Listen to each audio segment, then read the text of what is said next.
You're trying to impress people who don't matter while ignoring the one person who does, yourself. Think about it.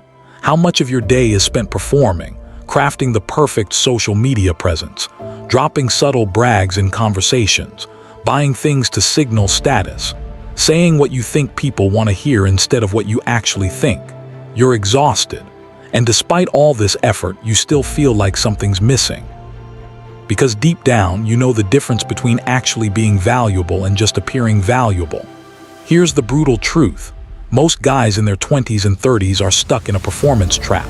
They're optimizing for external validation, likes, titles, salaries, appearances, while their actual character, skills, and integrity remain underdeveloped. They're all surface, no substance. And they wonder why success feels empty and relationships feel shallow. But there's a different path. One that the ancient Stoics figured out over 2,000 years ago. A path where you become genuinely valuable, not to impress others, but because you've developed real skills, real character, and real wisdom. Marcus Aurelius wasn't respected because he performed competence. He was respected because he actually was competent and wise and principled and disciplined. Same with Seneca and Epictetus. These weren't men playing a role. These were men who built genuine value from the inside out. And here's what's interesting.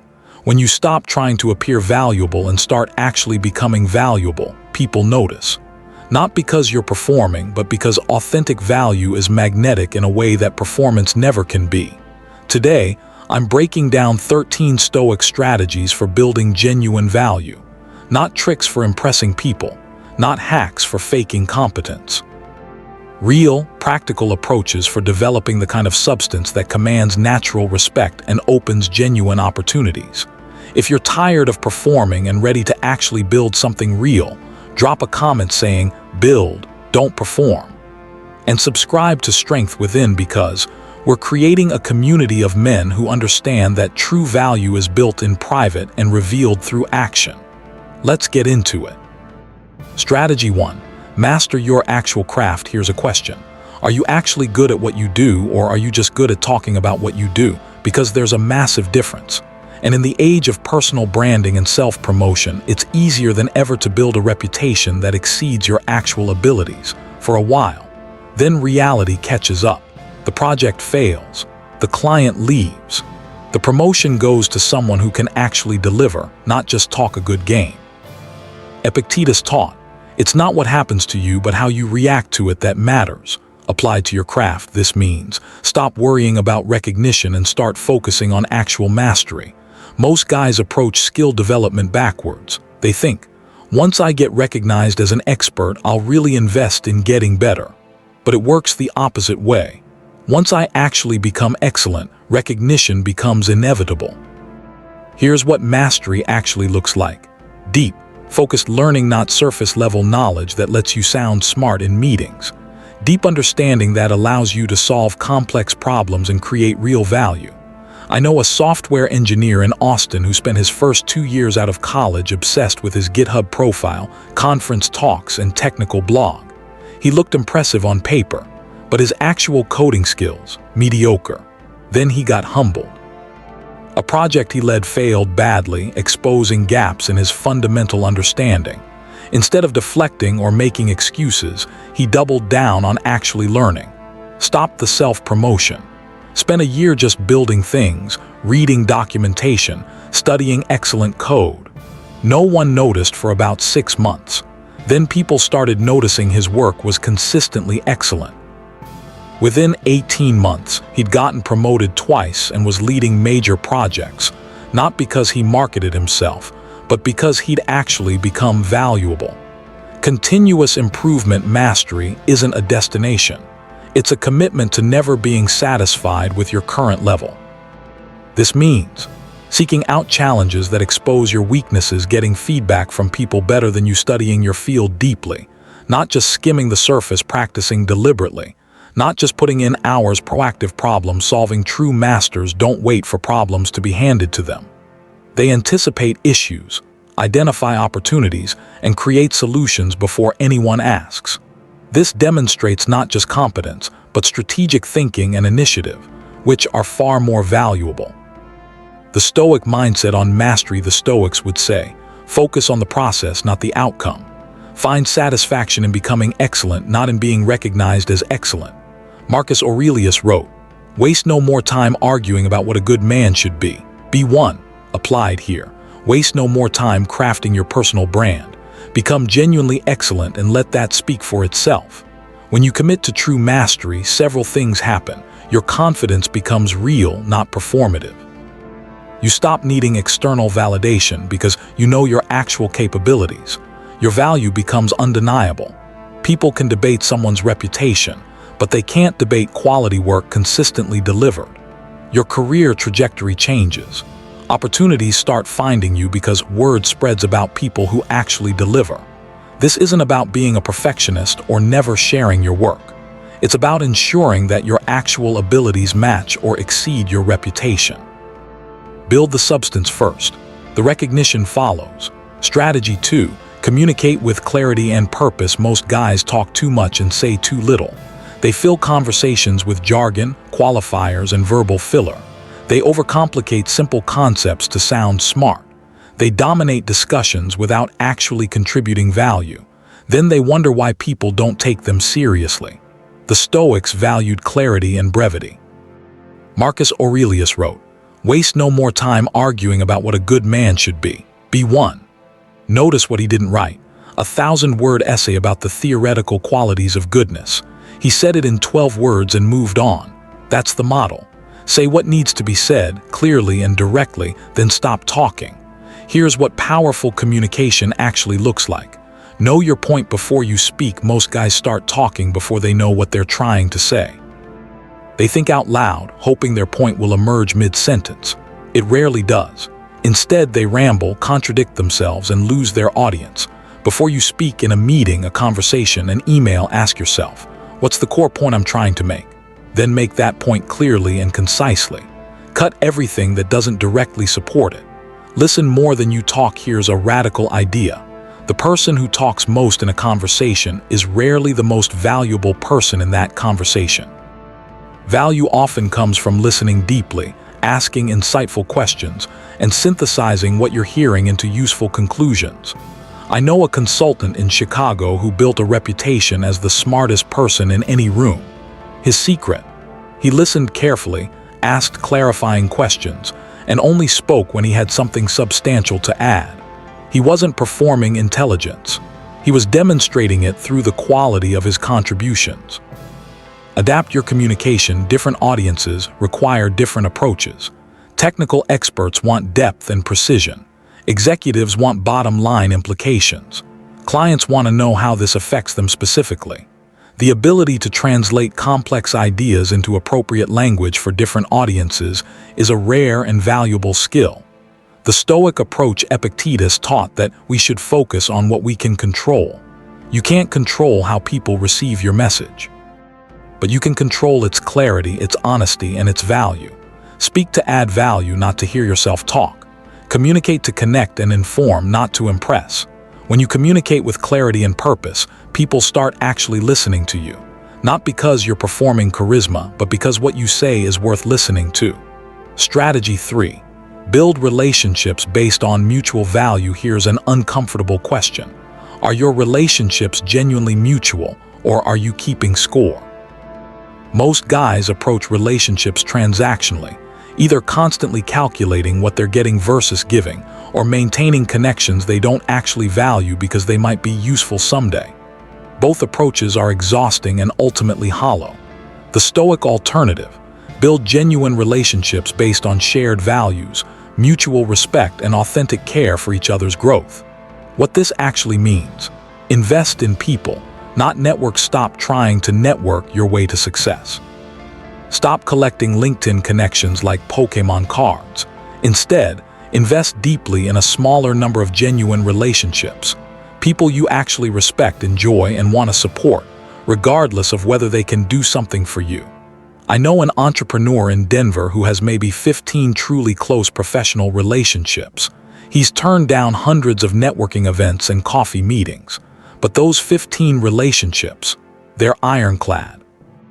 Built on years of mutual support, shared experiences, and genuine care. and they've opened more real opportunities than 1,000 superficial connections ever could. Give without calculating return when you help someone. Do it because you genuinely want to help, not because you're banking a favor you'll collect on later.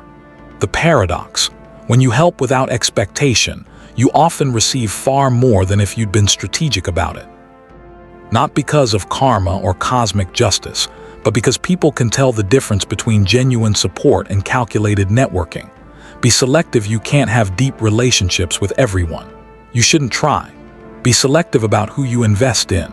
Choose people whose values align with yours, who challenge you to grow, who reciprocate care and support. Let other relationships fade naturally without guilt. Quality over quantity isn't just a cliché, it's essential for building genuine value. The Stoic perspective: Marcus Aurelius emphasized duty to community and interdependence. We're social beings who need genuine connection. But he also emphasized virtue as the foundation of relationships. Build connections with people you respect and who share your commitment to excellence and integrity. When you stop performing relationships and start building genuine ones, something shifts. You feel less isolated. You have people you can count on. Opportunities emerge naturally from mutual trust and respect.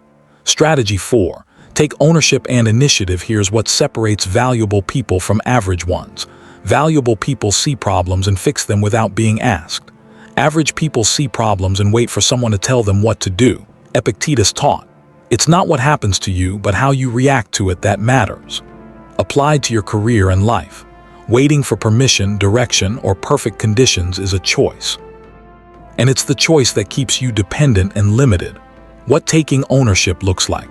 Identify problems before others do. Most guys are reactive. They wait for issues to become crises, then scramble to respond. Valuable people are proactive. They spot potential problems early, raise them appropriately, and often solve them before they escalate. This requires actually paying attention to your work, your team, your projects, not just going through the motions. Propose solutions, not just problems. Anyone can identify issues. Far fewer people can identify issues and propose thoughtful solutions. When you bring a problem to someone's attention, come with at least one potential solution.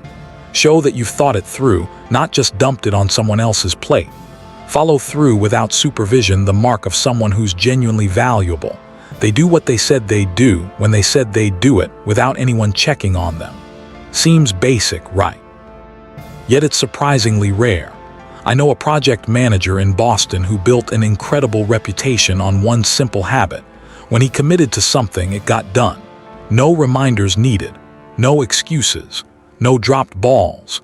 This reliability became his superpower. He got opportunities and responsibilities that others didn't because leadership knew they could count on him. The Stoic framework: the Stoics emphasized focusing on what you can control. You can't control outcomes, other people's actions, or external circumstances, but you can control your initiative, your effort, your reliability, and your response to challenges. When you take ownership, you stop being a victim of circumstances and become an active agent in your own life. That shift alone increases your value dramatically. Strategy 5. Collaborate effectively. Here's a hard truth. No one succeeds alone. The myth of the lone genius is bullshit. Every successful person has a network of collaborators, mentors, peers, and supporters who contributed to that success. But here's what most guys get wrong about collaboration. They think it's about being nice, agreeable, and avoiding conflict. It's not. Effective collaboration is about combining different perspectives and skills to create something better than any individual could create alone. And that requires honesty, constructive conflict, and ego management. Real collaboration requires checking your ego. Can you accept that someone else's idea is better than yours? Can you defer to expertise when someone knows more about a topic than you do? Most guys struggle with this. Their ego demands they be the smartest person in the room, which makes genuine collaboration impossible. I know a startup founder in San Francisco who hired people smarter than him in key areas, then actually listened to them. He didn't need to be the source of every good idea. He needed the best ideas to win, regardless of source. This humility made him far more effective than founders who needed to be the smartest person at all times. Communicating honestly fake harmony is useless. If you disagree with an approach or see a problem, say something, respectfully but clearly. The people who add most value to collaborative efforts are the ones who will tell you when something isn't working, not the ones who nod along to avoid conflict. Sharing credit. Nothing destroys collaboration faster than someone who takes credit for group work. When something succeeds, acknowledge everyone who contributed. When you succeed individually, acknowledge those who supported you. This isn't just being nice, it's being smart. People want to work with and support those who recognize contributions, not glory hogs. The Stoic view. The Stoics believed we're fundamentally interconnected. Individual success is built on collective support. Marcus Aurelius constantly reminded himself of his debts to teachers, family, and colleagues. He understood that his achievements weren't solo efforts. When you collaborate effectively, with humility, honesty, and generosity, you multiply your impact and build relationships that create opportunities you couldn't generate alone. Strategy 6. Develop a distinctive point of view. In a world of noise, clarity is valuable. In a sea of people saying the same things, a distinctive perspective stands out. But here's what this doesn't mean. It doesn't mean being contrarian for attention. It doesn't mean having hot takes on everything. It doesn't mean performing uniqueness. It means developing a genuinely thoughtful perspective based on your experience, knowledge, and values. Then communicating that perspective clearly and consistently. How to develop your POV. Know what you actually believe. Most guys have inherited opinions, views they absorbed from family, culture, social media, peers, without actually examining them. Develop your own perspective by questioning your assumptions. Why do you believe what you believe? Is it based on actual experience and thought, or just repetition? Build it on substance. Your perspective should be rooted in real knowledge and experience, not just opinion. If you're going to have a point of view on leadership, actually study leadership and lead people. If you want to have perspective on business strategy, build or work in businesses. Substance gives your perspective weight that performance can't fake.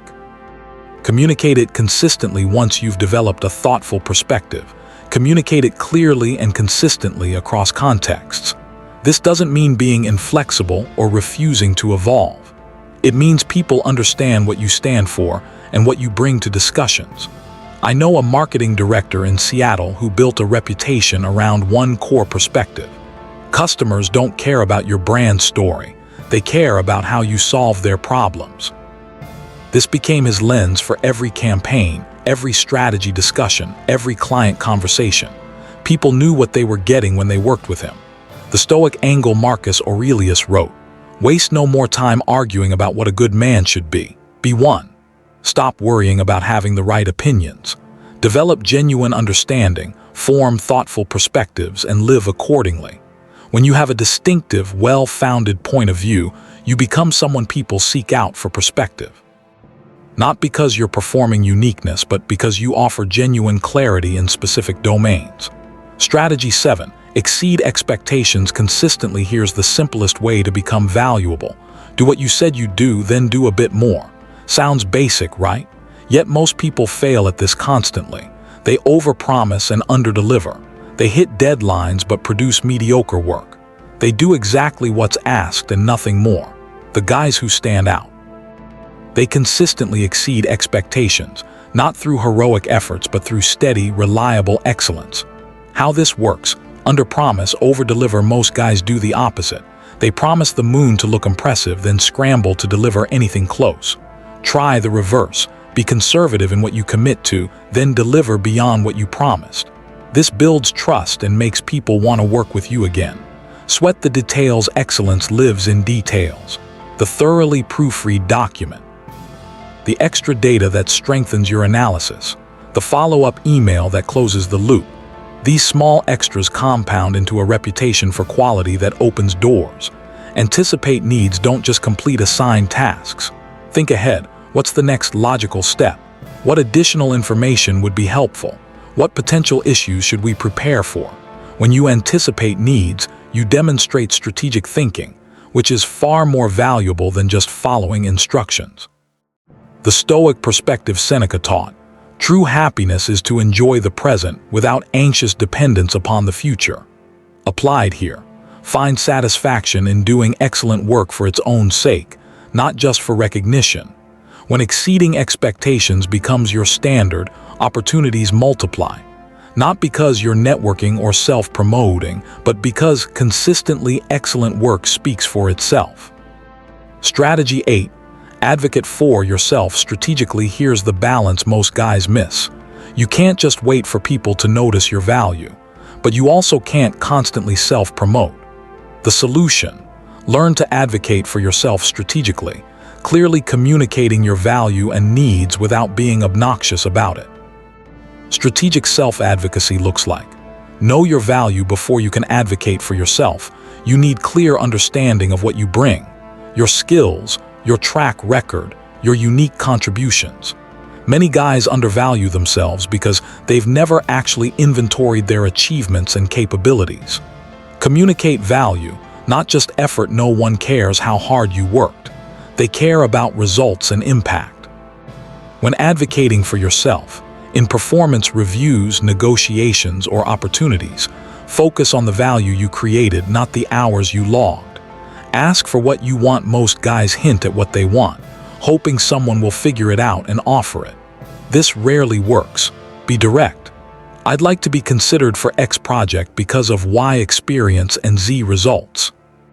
Based on my contributions, I believe I've earned a salary increase to X. Clear, confident asks based on demonstrated value get results. The Stoic approach Epictetus taught, it's not what happens to you but how you react to it that matters. You can't control whether people recognize your value, but you can control whether you clearly communicate it. Advocate for yourself with confidence based on real contributions, not entitlement. Then let the chips fall where they may. When you learn to advocate strategically, you stop waiting for permission and start creating opportunities. Strategy 9. Build emotional intelligence. Here's what most guys miss. Technical skills might get you the job, but emotional intelligence determines how far you go. Your ability to read situations, manage your own emotions, navigate conflicts, and build relationships often matters more than your raw intelligence or skills. Yet most guys in their 20s and 30s are emotionally underdeveloped because they've never prioritized this skill set.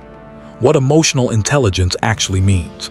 Self-awareness. Do you understand your own emotional patterns, your triggers, your biases, how you tend to react under stress? Most guys go through life reacting automatically without ever examining these patterns. Start paying attention. What situations make you defensive? When do you shut down? What causes disproportionate reactions? Self-regulation. Awareness is useless without control. Can you manage your emotions instead of being controlled by them? This doesn't mean suppressing feelings. It means choosing your responses instead of defaulting to automatic reactions. I know a sales manager in Atlanta who mastered this. Client rejections used to ruin his entire day. He'd get defensive, discouraged, or angry. He learned to notice the emotional reaction, acknowledge it, then consciously choose his response. Okay, that's disappointing. What can I learn from it? What's my next move? That shift from reactive to responsive changed his entire career trajectory. Empathy. Can you accurately read others' emotional states? Can you understand their perspective even when it differs from yours? This isn't about being soft. It's about being effective. You can't influence, lead, or collaborate effectively without understanding where others are coming from. The Stoic framework. The Stoics were all about emotional intelligence, though they didn't use that term. They emphasized understanding your own mind, managing your reactions, and approaching others with reason rather than emotion. Seneca wrote, "We suffer more often in imagination than in reality." Most emotional reactivity comes from our interpretations, not from actual events. When you develop EQ, you can separate the two. Strategy 10. Commit to continuous learning. The moment you think you know enough is the moment you stop being valuable. Markets change. Technologies evolve. Best practices shift. If you're not continuously learning, you're falling behind, even if you're currently successful. Real learning looks like Depth over breadth. Don't try to know a little about everything. Develop deep expertise in your core areas while maintaining awareness of adjacent fields. Deep knowledge is what creates real value and differentiation. Application, not just consumption. Reading books and taking courses is fine, but it doesn't matter unless you apply what you learn. The real question isn't how many books did you read? It's how did what you learn change how you work and think? Learning from failure. Your mistakes are often more valuable than your successes if you actually extract the lessons. Most guys either ignore their failures or dwell on them unproductively. Neither approach helps. Instead, when something goes wrong, analyze it clinically. What caused it? What was within your control? What will you do differently next time? I know an engineer in New York who keeps a failure file, documented lessons from projects that didn't go well. He reviews it before starting new projects to avoid repeating mistakes. That systematic approach to learning from failure accelerated his growth far beyond peers with similar talent. The Stoic view. Marcus Aurelius saw himself as perpetually unfinished, always learning, always improving.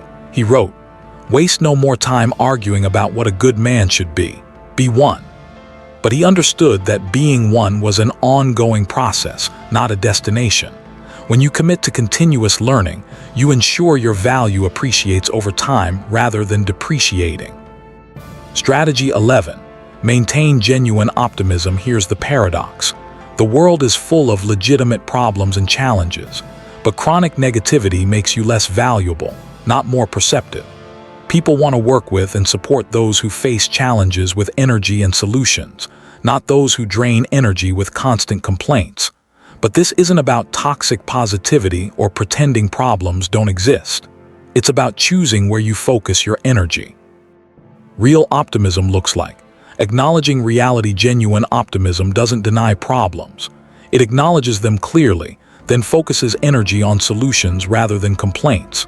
This is challenging, and here's how we could approach it. Beats, this sucks and there's nothing we can do. Resilience in setbacks. Everyone faces setbacks. Optimistic people bounce back faster because they see setbacks as temporary and solvable rather than permanent and catastrophic. This resilience makes you valuable in uncertain environments where others panic. Elevating others. Optimistic people make those around them better. Their energy is contagious in productive ways. I know a team lead in Portland whose optimism transformed team performance. Not because he ignored problems, but because he approached every challenge with, "We can figure this out," energy that made people believe it was possible. The Stoic perspective. Seneca taught, "We suffer more often in imagination than in reality. Most of what we worry about never happens. Most challenges are smaller than we imagine." Optimism is often just accurate assessment rather than pessimistic catastrophizing. When you maintain genuine optimism, you become someone people want around when things get difficult. That makes you valuable. Strategy 12. Practice real self-care. Most guys completely misunderstand self-care. They think it's bubble baths and spa days. Real self-care is doing the hard things that maintain your physical, mental, and emotional capacity to perform at high levels. What this actually means: protect your sleep. You're not productive on 5 hours of sleep. You're irritable, foggy, and making poor decisions. 7 to 8 hours isn't negotiable if you want to operate at capacity. Move your body. Exercise isn't vanity. It's cognitive enhancement, stress management, and energy optimization. You don't need to be a bodybuilder, but you need to move regularly and intensely enough to maintain fitness. Manage your inputs. What you consume, food, media, information, directly affects your capacity. If you're filling your mind with outrage porn and junk food, you're degrading your performance. Set real boundaries. Self-care means saying no to things that drain you without providing value. Even good things if they're not aligned with your priorities. Most guys say yes to everything, then wonder why they're burned out. The Stoic angle. The Stoics understood that you can't be virtuous or effective if you're depleted. Self-care isn't selfish, it's strategic. It maintains your capacity to contribute value. When you take care of yourself properly, you have more to give. When you don't, you become a liability to yourself and others. Strategy 13. Celebrate progress without attachment. Here's the final strategy. Acknowledge your wins and progress without becoming attached to them. Most guys do one of two extremes. They either never celebrate anything, always focused on the next goal, or they rest on their laurels, living off past achievements. Neither works. The balanced approach: acknowledge achievements when you accomplish something meaningful, pause and recognize it. This isn't ego, it's reinforcing positive behaviors and maintaining motivation. Extract the lessons. Every achievement teaches something. What worked? What would you do differently? How can you apply these insights going forward? Stay hungry, celebrate the win, then get back to work. Your value isn't in what you've done, it's in what you're capable of doing next. I know a founder in Miami who celebrates every milestone with his team, but the celebration includes a ritual. Everyone shares what they learned and what they're excited to build next. This balances acknowledgement with forward momentum. The Stoic framework Marcus Aurelius wrote, "Waste no more time arguing about what a good man should be. Be one." Your achievements don't make you valuable. Your character and continued effort make you valuable. Celebrate progress as evidence you're on the right path. Then keep walking that path. Closing, we've covered 13 strategies for building genuine value. 1. Master your actual craft. 2. Communicate with clarity and purpose. 3. Build relationships based on mutual value. 4. Take ownership and initiative. 5. Collaborate effectively. 6. Develop a distinctive point of view. 7. Exceed expectations consistently. 8. Advocate for yourself strategically. 9. Build emotional intelligence. 10. Commit to continuous learning. 11. Maintain genuine optimism. 12. Practice real self-care. 13. Celebrate progress without attachment. These aren't tricks for appearing valuable. They're strategies for becoming genuinely valuable, the kind of person others want to work with, learn from, and support. But here's the reality. Knowing these strategies doesn't change anything. Only consistent application does. Value isn't built through occasional effort. It's built through daily practice of principles that compound over time. So here's your challenge. Pick one strategy from this list, just one. Commit to practicing it deliberately for 30 days, not all 13, not trying to transform everything at once, just one focused area of development. After 30 days, come back and share which strategy you chose and how it impacted your life and work. What changed? What was difficult? What surprised you? We're building a community at Strength Within of men who understand that genuine value is built through character, competence, and consistency, not through performance and self-promotion. If this resonated, hit the like button and subscribe. We're creating content that helps you build real substance in a world obsessed with surface. The Stoics prove that you don't need to perform value when you possess it. You don't need to seek recognition when your work speaks for itself. You don't need external validation when you've built genuine competence and character. Stop performing. Start building. Your value isn't in how you appear. It's in who you actually are and what you can actually do. Build that. Everything else follows.